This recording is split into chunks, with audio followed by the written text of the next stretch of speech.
Nós temos uma experiência muito rica aqui e eu queria convidar vocês a participarem dela. Êxodo capítulo 4, a partir do verso 1.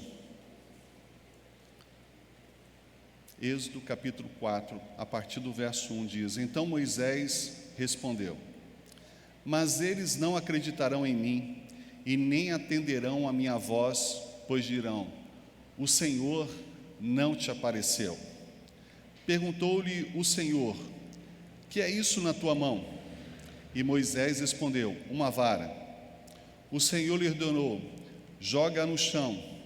Ele a jogou no chão, e ela transformou-se numa cobra. E Moisés fugiu dela. Então o Senhor disse a Moisés: Estende a mão e pegue-a pela cauda. E ele estendeu a mão e pegou-a, e ela transformou-se numa vara de novo. Para que eles acreditem que o Senhor, o Deus de seus pais, o Deus de Abraão, o Deus de Isaque e o Deus de Jacó te apareceu. Disse-lhe mais o Senhor: Agora coloca a mão no peito. E ele colocou a mão no peito, e quando a tirou, ela estava leprosa, semelhante à neve. Disse-lhe ainda: Coloca de novo a mão no peito. E ele colocou a mão no peito de novo, e quando a tirou, ela estava como o resto do seu corpo. Acontecerá que, se não acreditarem em ti, e nem aceitarem o primeiro sinal, acreditarão no segundo sinal.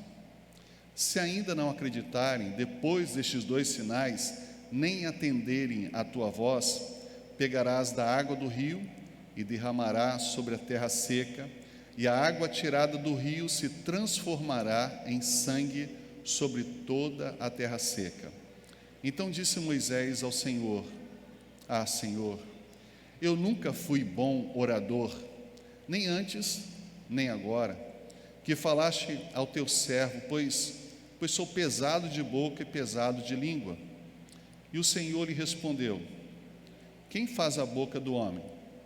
Ou quem faz o mudo ou o surdo? Ou o que vê ou o cego? Não sou eu o Senhor? Então vai agora, e estarei com a tua boca, e te ensinarei o que deves falar. Ele, porém, disse: Ah, Senhor, eu peço-te que envies outro que queiras enviar. Então a ira do Senhor acendeu-se contra Moisés e disse: Arão, o levita, não é teu irmão? Eu sei que ele fala bem. Ele também virá ao teu encontro, e vendo-te, se alegrará no coração. Tu lhe falarás e lhe porás as palavras na boca, e eu estarei com a tua boca e com a dele, e vos ensinarei o que deveis fazer. Ele falará ao povo em teu lugar. Assim ele será a tua boca, e tu serás como Deus para ele. Portanto, levarás esta vara na tua mão e realizarás sinais com ela. Há duas coisas que nós precisamos trabalhar antes de aprofundar esse texto. A primeira está no versículo 16, quando Deus diz que Arão será o porta-voz de Moisés. E Moisés aqui é utilizado como Deus sobre aquilo que Arão for apresentar, for viver, for falar. E é interessante nós vermos aqui que essa condição não é de empoderamento à vida de Moisés diante de Arão, mas o entendimento no texto original é muito fácil. Diz o seguinte: você vai ser portador da minha palavra, da minha voz. Cora Maradonai, assim diz o Senhor, e assim será. E Arão será o seu porta-voz, como porta-voz da minha voz. Então, não existe nenhuma disfunção sobre a vida de Moisés para Arão. O contexto é: Moisés vai receber a voz de Deus, vai repassar para Arão, e Arão repassará fidedignamente, fielmente, o que Deus disse, o que Deus quer para a vida do povo. O que está aqui é a garantia de que aquilo que sairá de Deus chegará ao coração do povo. É um valor que é aqui apresentado. Sabe, nos nossos dias nós temos grandes problemas. Primeiro, porque temos às vezes como pregadores dificuldade de ouvir o que de fato Deus deseja. Porque nós somos tentados a dizer o que as pessoas querem ouvir. Porque é legal receber um tapa nas costas e dizer: mensagem boa, hein? Poderosa, hein? Mesmo que ela seja vazia da graça de Deus. É tentador para pessoas que gostam de aplausos humanos. É tentador para pessoas que precisam de elogios humanos. É tentador para pessoas vazias de Deus se encherem cheios de soberba. É fácil estabelecer oportunidades de dar do jeito, da forma e o conteúdo que as pessoas querem.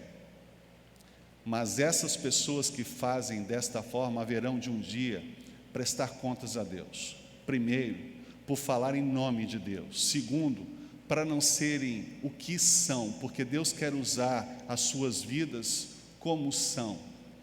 Nós não precisamos ser diferentes para poder apresentar Deus. Falar de forma mais impostada ou de uma forma diferente, usar roupa diferente do que habitualmente você usa, de poder fazer com que as pessoas chorem ou riam durante a transmissão desse conteúdo. Você precisa fazer com que as pessoas sintam a presença de Deus e a palavra de Deus como pura e digna ao ouvido e o coração e a alma dessas pessoas. Terceiro, porque no contexto que vivemos, a palavra de Deus sempre vai alcançar um confronto à nossa vida. E o que nós queremos sempre não é confronto, basta o dia a dia, as mazelas que enfrentamos, as circunstâncias que enfrentamos. Nós estamos tão cheios de nós, dos nossos pensamentos, das nossas visões, dos nossos achismos, que toda vez que alguma coisa vai contra aquilo que nós tendemos a gostar ou ser, nós abominamos. E é por isso que vamos nos separando, nos construindo em guetos, em grupos, e vamos fragmentando esta possibilidade de unidade, de referência de Deus em nós, como corpo e como membros desse corpo. Uma segunda expressão que nós precisamos trabalhar e que é extremamente importante para nós, está contido sobre um outro olhar, além do versículo 16 que nós acabamos de falar agora. Quando você olha para o versículo 13, você vê assim: ele, porém, me disse: ah, Senhor, peço que envies outro que queiras enviar. O nosso olhar, às vezes, é: eu sou tão bom que eu não me submeto a algumas coisas. E às vezes, eu me vejo bom, mas me apresento como mais ou menos. E, entre aspas, aquilo que eu apresento não é a verdade do que eu sinto. Eu me mostro humilde, mas na verdade eu sou soberbo. E eu digo para poder fortalecer o que eu acho que eu sou. Então eu vou dizer para Esther: Esther, eu sei que eu sou um marido mais ou menos. Você precisaria de um marido muito melhor. Você se deu mal quando se casou comigo. E o que eu quero com isso? Me mostrar humilde, eu reconhecendo o meu limite perante ela? Não. O que eu quero? Mas Edson, você é o melhor marido que existe no mundo. Você é muito especial. Você é uma pessoa que é fantástica. Quando eu me apresento humilde ou aparentemente humilde, eu quero um reforço daquilo que eu já considero dentro de mim, mas eu não o declaro de uma forma direta. Mas esse texto fala sobre isso? Não. Moisés não era orgulhoso, não era vaidoso, não precisava de uma confirmação. Mas por que esse texto fala sobre isso? Porque muitas vezes nós entendemos que temos uma missão a cumprir, um propósito para realizar na nossa vida. E nós sempre dizemos: eu estou em busca do meu propósito, da minha missão, eu quero ouvir Deus, eu quero fazer cumprir a vontade de Deus, e quando eu entender isso, eu vou fazer isso, eu vou aplicar isso, eu vou seguir em frente, eu não vou parar. E a grande questão é que muitas vezes Deus nos dá a missão e a gente diz: poderia ser uma outra pessoa, porque não está bem consolidado com o que eu espero da minha vida. Moisés tinha 80 anos de idade, e por mais que ele tivesse uma vitalidade para mais um terço de vida, como teve, ele poderia dizer como nós aqui: esse é um tempo de descanso, trabalhei tanto na minha vida, esse é um momento para os mais jovens fazerem algumas coisas, esse é um tempo para as outras pessoas se levantarem e fazerem um trabalho que precisa ser feito, esse não é um tempo para eu fazer isso. Eu acho que a minha contribuição já foi dada. E ao invés de uma pessoa idosa caminhando, dirigindo um povo de milhares, centenas de milhares, Deus poderia usar uma pessoa que pudesse ter mais saúde, que pudesse ter talvez um pouco mais de habilidade, conhecimento para lidar com essa travessia pelo deserto. E nós nos esquecemos que Deus nos conhece, que Deus nos conhece mais do que nós mesmos. A Bíblia fala que Deus sabe até a quantia certa de cabelos ou fios de cabelos que estão sobre a nossa cabeça. É claro que para alguns é fácil a gente até saber também quantos são, mas no contexto geral nós podemos entender que é complicado, porque nós não conseguimos fazer isso sobre o nosso próprio corpo. E é aí exatamente a chave dessa questão. Deus conhece mais e também Deus conhece melhor a respeito de nós do que nós mesmos.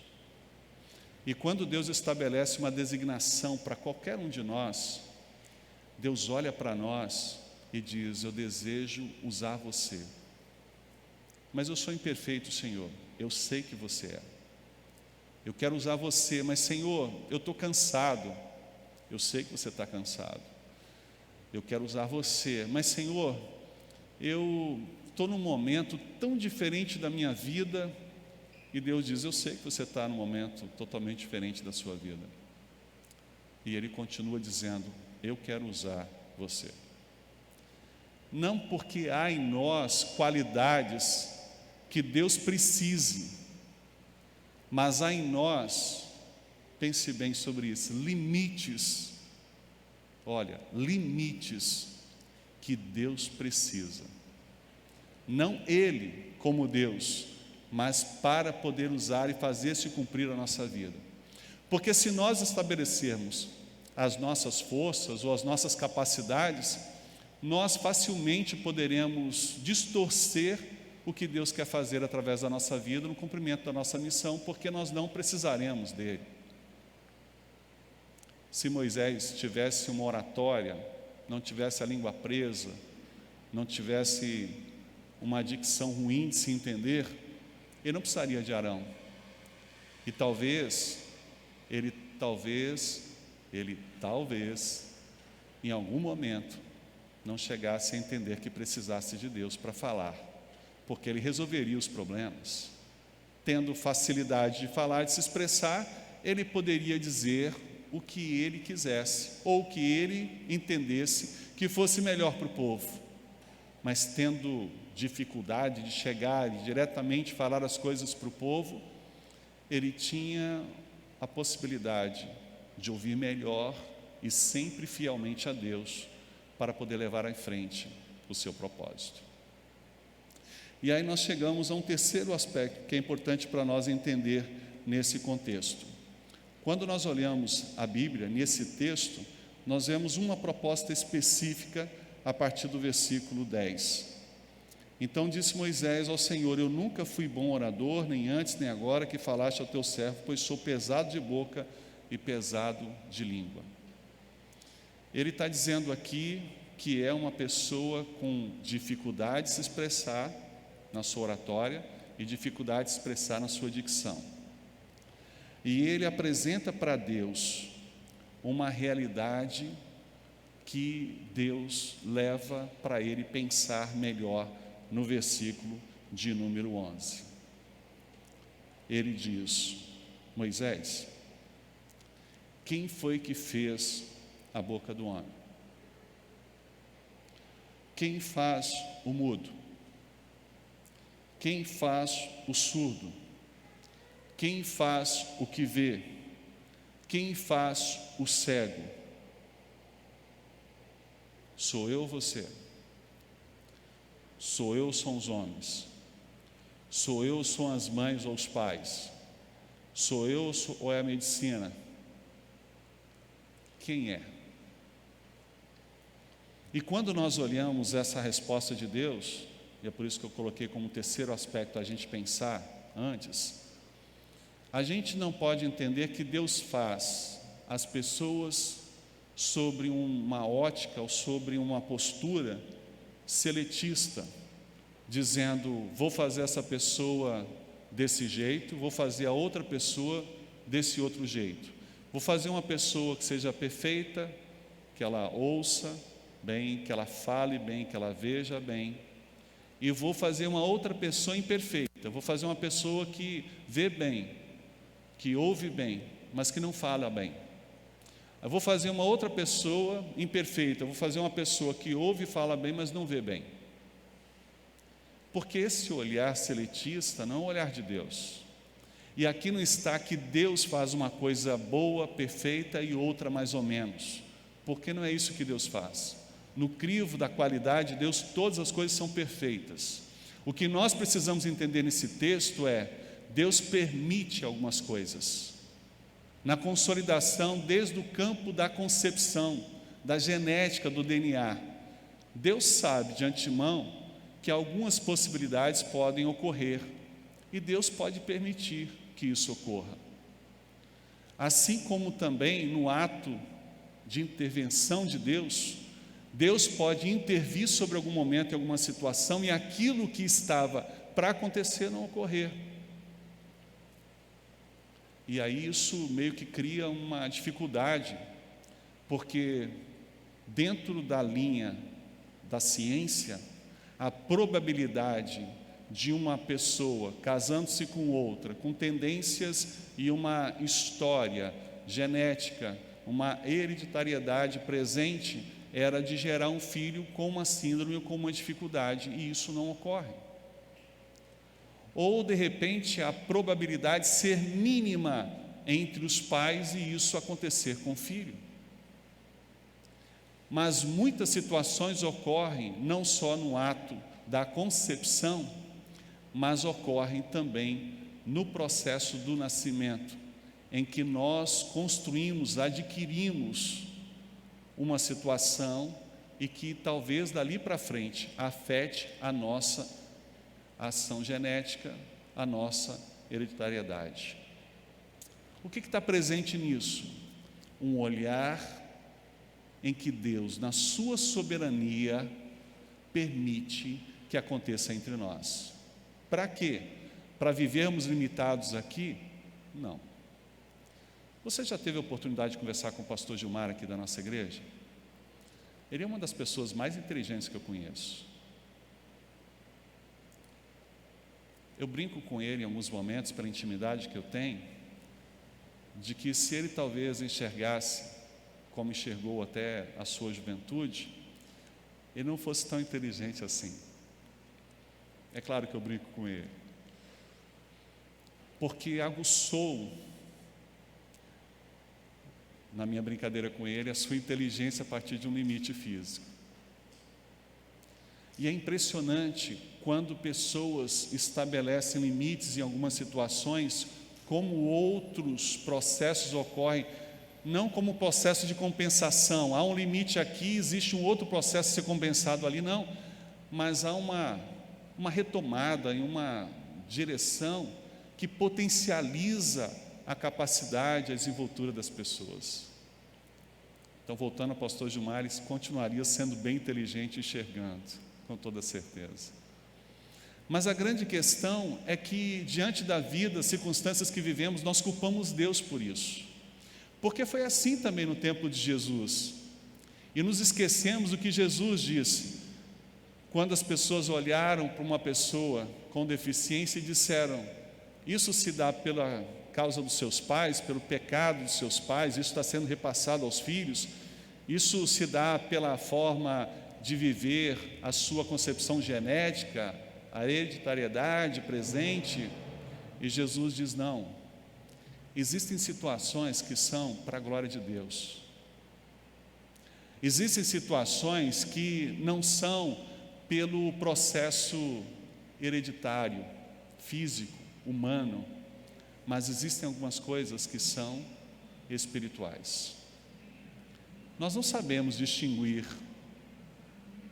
mas nós precisamos entender que Deus continua soberanamente sobre todas as coisas. Deus não permite no seu sistema de qualidade alguma coisa mais ou menos ou ruim, imperfeita. Até porque nós encontramos lá atrás, na visão do profeta, quando Deus faz um vaso e apresenta um pequeno defeito, Ele desfaz e faz melhor, porque Ele é o oleiro da nossa vida. Então, quando nós olharmos para algum limite nosso, a gente não deve se queixar ou interrogar Deus dizendo: por que eu tenho esse limite, Senhor? Por que eu tenho essa deficiência? Mas nós precisamos entender que algumas coisas Deus permite sobre nós, para que outras sejam ampliadas sobre a nossa vida. Nós somos diferentes uns dos outros e graças a Deus por isso. Nós somos de tamanhos diferentes, de espessuras diferentes, nós temos peles diferentes, nós temos conhecimentos diferentes, educação diferentes. E o que nos une aqui é a fé que nós temos no mesmo Deus, é a dependência que nós temos do mesmo Espírito Santo de Deus, é a visão que Deus estabelece para nós e sobre o nosso futuro. Então, o que é que Deus fala para Moisés? Moisés, eu sei quem é você antes de você nascer. Eu sei dos seus limites antes que você tomasse conhecimento desses limites. Eu quero que você entenda, Moisés, que eu escolhi você e que eu quero usar a sua vida, porque mesmo você tendo esses limites, o que eu preciso está exatamente a partir dos seus limites para que se amplie o que precisa ser ampliado a partir de você no exercício da sua missão. E sabe o que é? É a referência de você não falar por você, mas de você falar por mim como o meu porta-voz. Se você tivesse oratório, tivesse uma boa dicção, você, com toda certeza, em alguns momentos, em algumas situações, enquanto líder do povo, falaria por você. Mas pelos seus limites, você vai ouvir mais e vai entender o valor da minha palavra para que você transmita para o seu irmão. E o seu irmão vai seguir em frente, dando valor a cada palavra na melhor expressividade que ele possa ser e viver. E aí então você vai ver o todo que aqui está presente. E o que é que o todo aqui está presente?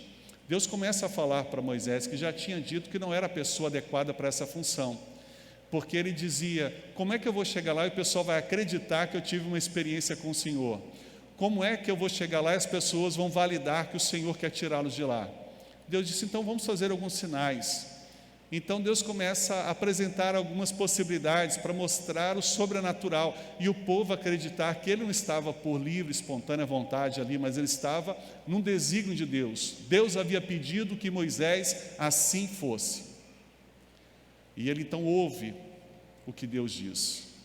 Ele faz o que Deus diz. Isso poderia ser assim, naturalmente suficiente para ele dizer: Senhor, tudo bem, eu sigo em frente. Mas mesmo depois de viver esses sinais e compreender o poder de Deus na sua vida, ele volta a estabelecer o seu limite. E é quando Deus, no versículo 11, apresenta isso. Mas olha o que diz no versículo 12: agora, Moisés, vai, e eu estarei com a tua boca e te ensinarei o que você deve falar. E aí chega o versículo 13, quando ele pede para que outra pessoa seja enviada, e não ele. E o versículo 14, como se pudéssemos entender um Deus irado. Aqui existe uma compreensão de que Deus não fica satisfeito com a palavra dele, mas não ira no sentido do pecado. O versículo 14 diz: a ira do Senhor acendeu-se contra Moisés e disse: Arão, o levita, não é teu irmão? Eu sei que ele fala bem, e ele também virá ao teu encontro, e vendo-te, se alegrará no coração. Sabe, existem algumas coisas que estão na nossa vida que entristece Deus, se assim a gente pudesse dizer, né? Que elevasse a ira de Deus, se assim nós pudéssemos dizer, deixa Deus zangado, se assim a gente pudesse dizer, porque nenhuma dessas coisas ocorre da parte de Deus. Ou seja, Deus não se ira, Deus não se zanga, Deus não fica nervoso, Deus não fica triste, nesse conceito e nessa concepção nossa humana.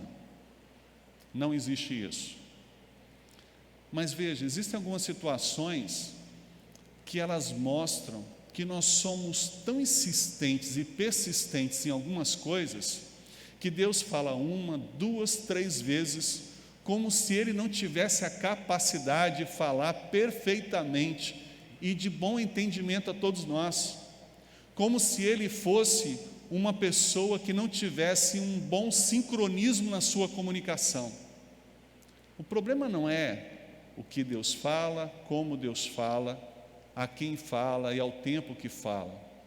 O problema está em quem ouve, como ouve, onde ouve e o que se estabelece com o que ouve.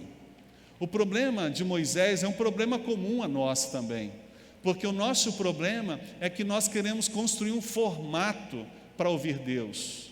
Nós queremos construir uma perspectiva de limite dentro do nosso quadrado, em que as coisas precisam ser quadradas ou enquadradas nessa condição. E Deus vai sempre nos frustrar, porque o nosso Deus é criativo demais, Ele é poderoso demais, Ele não se repete. Ora Ele pode fazer a gente atravessar por um mar aberto, a pé enxuto, e ora Deus também pode nos fazer atravessar sobre o mar. Esse é o Deus que nós cremos. É um Deus do impossível, é um Deus que faz realmente coisas surpreendentes sobre nós, tão surpreendentes, e as suas escolhas tão maravilhosas, que nos escolhe para fazer parte do seu reino e do seu propósito aqui na terra. Nós, quem? Nós que somos imperfeitos, nós que somos limitados, nós que não sabemos falar, nós que não sabemos às vezes ouvir direito, nós que não conseguimos enxergar, nós que temos dificuldade de nos mover, nós que empacamos. Ontem eu estava falando para o Mateus, o Davi e o Eliúde, que eu tinha um burro na minha infância que se chamava Picolé. Então na fazenda lá do papai, nós tínhamos o Sorvete, que era a mula que pertencia ao meu irmão, não a mula do meu irmão, e tinha o burro, que era o Picolé. E a gente se divertia muito quando ia para a fazenda, usando, esses animais, indo e vindo para lá e para cá. E quando a gente ia descer, de repente, uma grota lá, uma mata, bem fechada, o Picolé ele travava ali, e eu montava nele sem sela, sem nada. O menino naquele tempo não se preocupava com isso. Ele parava e não dava um passo para frente, e ficava ali, por mais que você batesse nele, insistisse, se você descesse, tentasse puxar, ele não saía dali, porque havia uma iminência de perigo à frente, normalmente alguma cobra. E quem teve vida na roça sabe disso. O burro empaca e não tem ninguém que faça ele andar naquele momento. Ele até anda e vai para o lado ou para trás, mas ele não segue em frente, porque há uma iminência de perigo. E às vezes nós empacamos sem iminência de perigo. Nós empacamos porque as coisas que nós estamos vendo não é o que nós queremos seguir na nossa frente, a nossa vida, sobre o nosso futuro. Nós empacamos pela nossa falta de fé diante de Deus, que tem o controle de todas as coisas. É como se nós chegássemos para Deus e disséssemos: o Senhor não está vendo, mas tem uma coisa na frente que vai me colocar em risco, vai me colocar em risco, porque o burro não é suficientemente inteligente para pensar que vai colocar em risco o seu dono que está montado nele. O burro, ele é suficientemente inteligente para dizer, antes de pensar no meu dono que está aqui montado em mim, ele pensa nele mesmo. E ele diz: mesmo que ele insista que eu vá, mesmo que ele seja o meu dono, eu não vou, porque quem vai ficar em risco sou eu, e não só eu e ele. Primeiramente começa comigo, é a visão pessoal, e isso tem a ver conosco. E olha que eu não quero comparar você a animal nenhum, tá certo? E dentro desse contexto nós empacamos por quê? Porque o que nós achamos que está à nossa frente é ruim para nós. E por mais que Deus diz vai, a gente diz não. E Deus diz vai, e a gente diz não. E Deus diz vai, a gente diz não. E às vezes a gente diz: o senhor não está vendo que tem um animal, uma cobra, tem alguma coisa que gera perigo? E aí Deus diz: você está vivendo em qual ano mesmo? 2021, Senhor. Precisamente o dia 11 de julho de 2021, Senhor.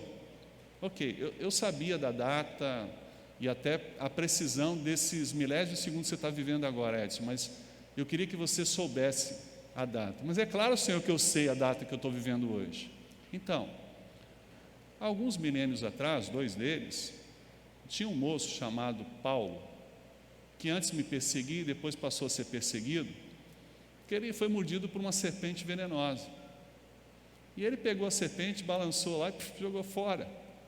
E as pessoas que estavam à volta disseram: esse homem não morreu picado por essa serpente? Esse homem é um Deus. E começaram praticamente a idolatrá-lo. E o apóstolo Paulo disse: espera aí, não existe nada diferente em mim. Existe a partir de mim um Deus que eu amo e que eu não entendi, não conhecia, que agora vivo na dependência dele. Então, pode ser que eu seja picado por uma serpente e não morra, porque quem é que me protege? Não é aquilo que envolve, vamos assim dizer, até a falta do conhecimento, porque às vezes a gente olha para algum animal e diz assim: tem conhecimento nesse animal, mas na verdade é instinto. Existe um somatório de informações sobre a projeção de um animal que faz ele empacar. Isso se chama instinto e não conhecimento ou sabedoria. O burro não precisava fazer lá uma faculdade para saber, dependendo da circunstância onde ele estava passando e pelas circunstâncias que estão além da nossa capacidade de ver, que havia ali uma cobra e que poderia alcançá-lo. Mas nós, desculpe-me, às vezes nem usamos o nosso instinto para poder fazer algumas coisas. Nós seguimos de uma forma, desculpe-me, animalesca e não racional. Nós estabelecemos às vezes um senso de autoproteção, um juízo baseado nos nossos achismos, que é tão vergonhoso, que mostra arrogância, o nosso egoísmo, que discutir com Deus como Moisés faz aqui, mostra o quanto nós somos carentes de entender mais sobre nós mesmos e o nosso Deus. E é por isso que nesta manhã eu quero chegar ao seu coração e dizer: Moisés não foi escolhido pelas suas qualidades, foi escolhido pelos seus limites, para que Deus aperfeiçoasse a graça e o poder e a glória dele sobre a vida e o ministério de Moisés. Segundo, que Deus sabia perfeitamente o que ele queria usar, se utilizar de Moisés, assim como Deus também quer e sabe o que utilizar de você. Você não precisa dizer para Deus, você não precisa dizer para Ele o que Ele já sabe, você precisa validar a sua fé para que Deus se utilize e cumpra o propósito que Ele quer sobre você. Para de ficar dizendo para Deus o que você acha que ele não sabe. Fale para você o que Deus tem falado para você e você não tem validado até aqui. Não faça o contrário, porque a palavra de Deus diz que Deus tudo vê, tudo sabe, tudo conhece. Dá uma lida como dever de casa o Salmo 139, valida um pouquinho isso. Você vai ver não apenas a onipresença, mas a onisciência de Deus. E isso é importante para você. Isso é básico. Terceira coisa que você precisa entender é que toda a resposta possível para você se safar, sair fora de um chamamento de Deus, não vai dar certo. Porque Deus já sabe de todas as coisas, não apenas sobre você, mas sobre as coisas a partir de você, que você pudesse aconselhar Deus. Então, assume o que Deus tem para você. Viva o que Deus tem para você. E para de tentar dizer para Deus: procura outro, Senhor. Tem pessoas melhores do que eu, Senhor. Para de perder tempo com isso. E se submeta a Deus. Todas as coisas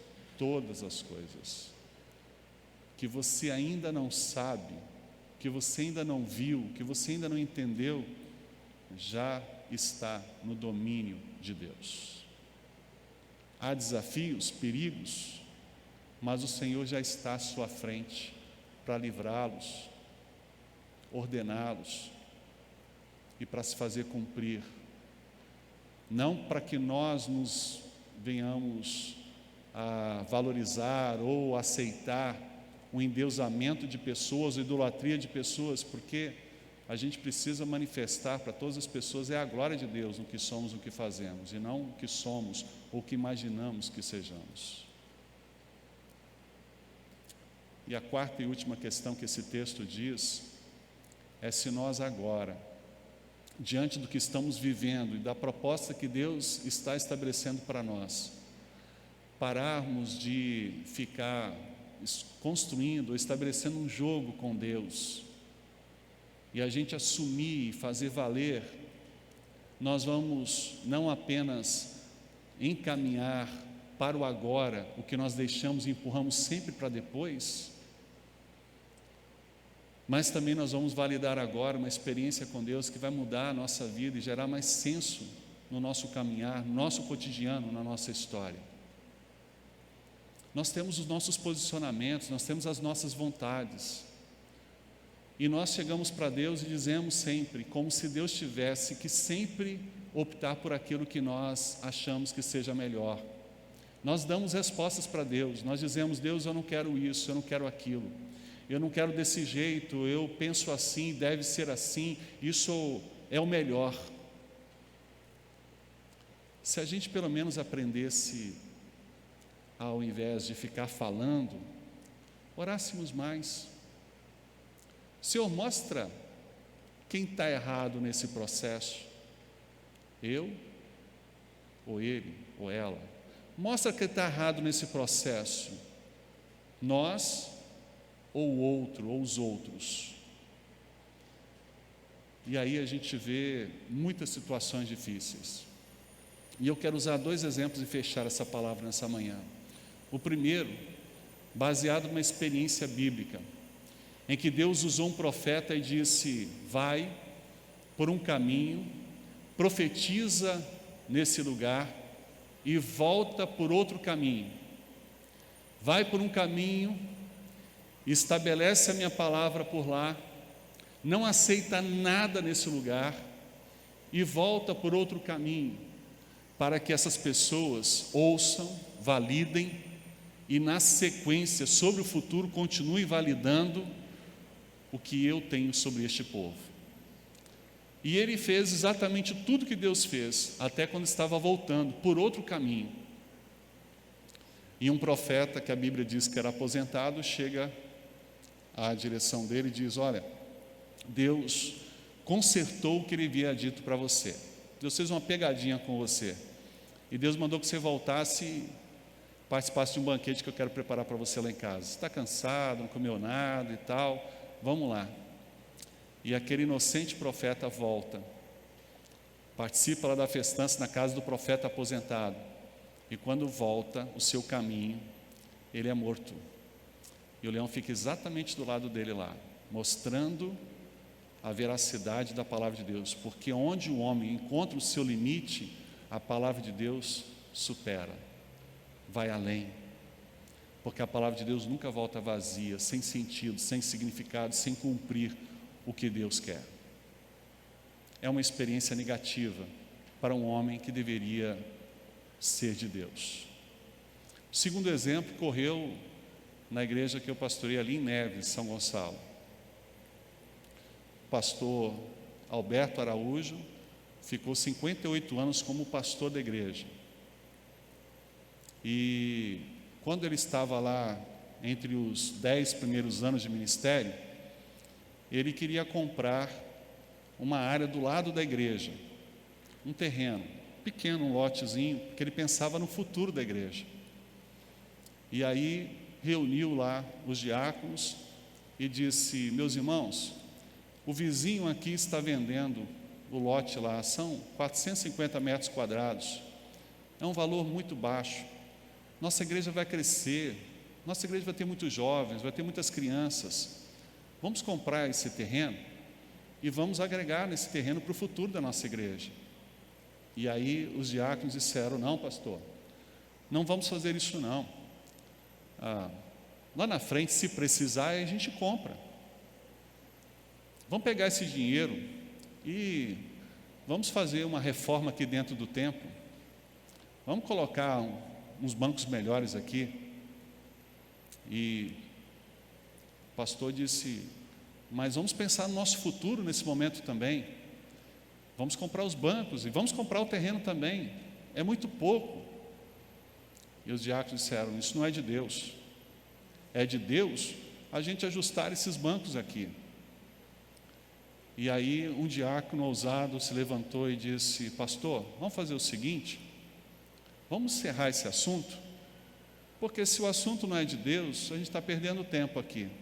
O senhor não tem outra coisa para falar não, melhor? E aí o pastor,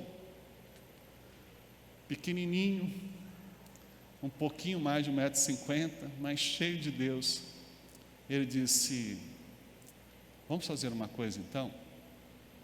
Se for de Deus, esse terreno vai ser nosso, sem precisar do dinheiro da igreja, e vai ser nosso essa semana.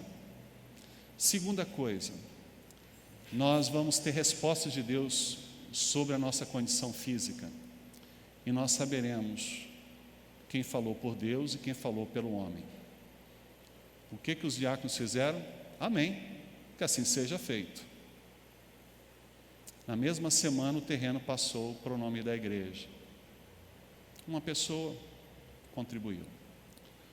Hoje eu não conheço uma igreja que tem tão grande área como aquela igreja. Tive a oportunidade, quando pastorei por lá, de construir um ginásio poliesportivo. A igreja tem campo de futebol, a casa do zelador é de 2 andares, uma casa duplex. A igreja tem uma quadra inteira, um prédio de educação cristã, um templo maravilhoso, espaço para estacionar 400 a 500 carros. A igreja serve a 2 escolas, uma do município e no estado, para poder funcionar nas suas dependências. Tem uma história linda de trabalho social por ali. Agora volta à conversa dos diáconos. Na mesma semana, um diácono é alcançado por câncer e ele vem a falecer. No mês seguinte, o segundo diácono. Na terceiro mês, o terceiro diácono. E assim foi, um após um.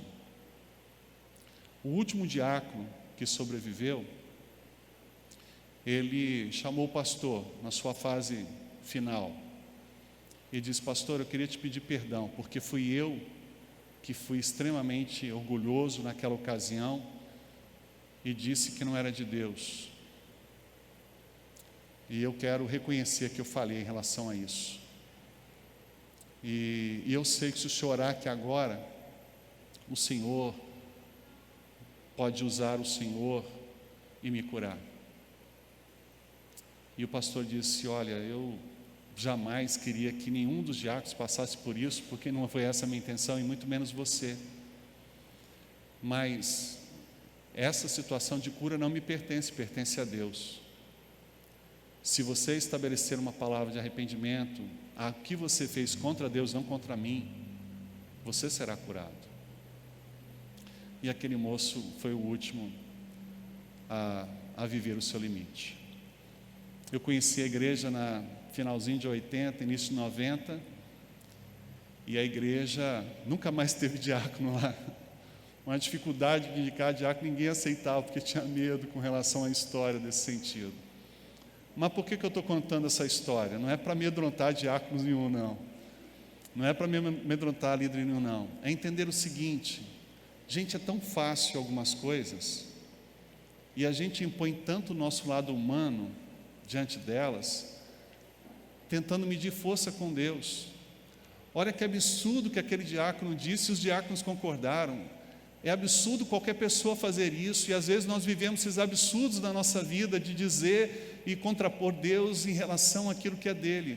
Veja, não é o líder ou o pastor. Veja o profeta no Antigo Testamento sendo morto. Está na questão da obediência a Deus. Todos obedientes a Deus têm consequências terríveis sobre a sua vida. E isso está ligado, meu irmão, ao seu chamado, à sua vocação, a um pedido que Deus tem para você. Se Moisés continuasse afirmando, Deus poderia dizer assim: Moisés, vamos acabar logo isso? Se Deus não quisesse usar Moisés, claro que poderia ter outras opções no seu tempo, mas Deus queria Moisés nos seus limites, para que a glória de Deus se manifestasse ali. Quando você humanamente não tem mais como seguir em frente, aprenda a depender de Deus. Deus traz respostas a você. Deus traz respostas a partir de você. E Ele mostra o seu individualismo, o seu egoísmo, Ele mostra a sua soberba, o seu orgulho. E às vezes das pessoas que estão junto com você nesse mesmo pensamento. A Bíblia fala sobre a roda dos escarnecedores. E Deus dá a vida de cada um, não o que merece, mas diante da sua desobediência, o cumprimento da sua desobediência. E olha que Deus é misericordioso conosco. Deus é misericordioso conosco. Hoje à noite a gente vai continuar falando sobre essa misericórdia de Deus. E nós vamos entender um pouquinho mais em Apocalipse a sequência dessa palavra do Senhor. Vamos orar? Querido Deus, nós nos apresentamos nesta manhã na dependência do Senhor para poder ouvir a Tua voz, não a voz de homem, não a voz do Edson, mas ouvir a voz do Senhor. Porque se o Senhor foi capaz de usar pessoas e até mesmo um animal lá no Antigo Testamento, o Senhor é capaz de usar qualquer pessoa. O Senhor falou para Moisés isso, que o Senhor era capaz de usar qualquer pessoa, porque o Senhor quer contar com qualquer pessoa, não no sentido de desvalor, mas quem o Senhor desejar, seja quem for, ao tempo que for, para falar o que for. Ajude-nos, ó Deus, a construir não um senso crítico para aquilo que é do Senhor, e debater e continuar infértil na nossa vida, na nossa caminhada, pagando um preço pela nossa desobediência. Mas Deus, em nome de Jesus, dá ao nosso coração a sensibilidade e quebrante o nosso coração, Senhor, nesta manhã, para que façamos diferença sobre o nosso futuro, para poder, ó Deus, parar de falar o que falamos, para poder parar de construir o que construímos, para poder falar, ó Deus, as desculpas que nós estabelecemos e assumir um compromisso com o Senhor, assumir uma vida com o Senhor, assumir uma missão com o Senhor. Ó Pai, em nome de Jesus, tira esse senso de defesa Tira, ó Deus, esse senso soberbo do nosso coração, de achar que sabemos mais do que o Senhor, de saber, ó Deus, mais do que envolve o reino do Senhor, de termos respostas para tudo. Trata a nossa vida, Senhor, para que possamos continuar humildes e não orgulhosos. Que a gente pare de tentar se defender, se proteger, porque a Tua palavra nos diz que quando nós fazemos isso, nós perdemos o que tentamos proteger. E isso pode ser a nossa própria vida, Senhor, mas também pode ser outras coisas que nós amamos, que nós valorizamos às vezes até mais do que o Senhor, mas o nosso coração não nos possibilita enxergar isso. Faz-nos, ó Deus, nessa manhã perceber os desencontros que estamos tendo com relação ao propósito do Senhor. Faz com que a gente enxergue a incoerência das nossas palavras com as nossas posturas e os nossos passos da vida. Confronta a nossa mente agora, Senhor, que tenta devagar para aquilo que envolve a coerência e a firmeza da Tua palavra. Enche o nosso coração do Teu Santo Espírito e que transborde a partir de nós a coerência, a submissão, o poder, a autoridade do Senhor sobre a nossa vida, para nos fazer calar, para nos fazer ouvir, para nos fazer, ó Deus, obedecer. Ó Deus, em nome de Jesus, que esta manhã seja distinta para a nossa vida, a nossa história, para parar com os nossos achismos e, ó Deus, nos submeter, nos prostrar e dizer: Senhor, faz o que o Senhor quer. Eu estou aqui para cumprir a Tua vontade. Eis-me aqui, Senhor, envia-me a mim. Eis-me aqui, Senhor. Não precisava me quebrar tanto para chegar até esse ponto, mas foi necessário, porque o meu coração era obstinado. Não precisava fazer com que a minha vida e a vida de outros sofresse para fazer a Tua vontade, mas mesmo assim, Senhor, eu não consigo às vezes, e continuo com essa forma orgulhosa de debater com o Senhor e de estabelecer vontade e propósito meu ao Senhor. Esta manhã eu quero parar com isso, Senhor. Eu quero mudar isso, Senhor. E a primeira coisa que eu quero fazer é compartilhar com o Senhor e a fazer valer, prosperar o que seja do Senhor.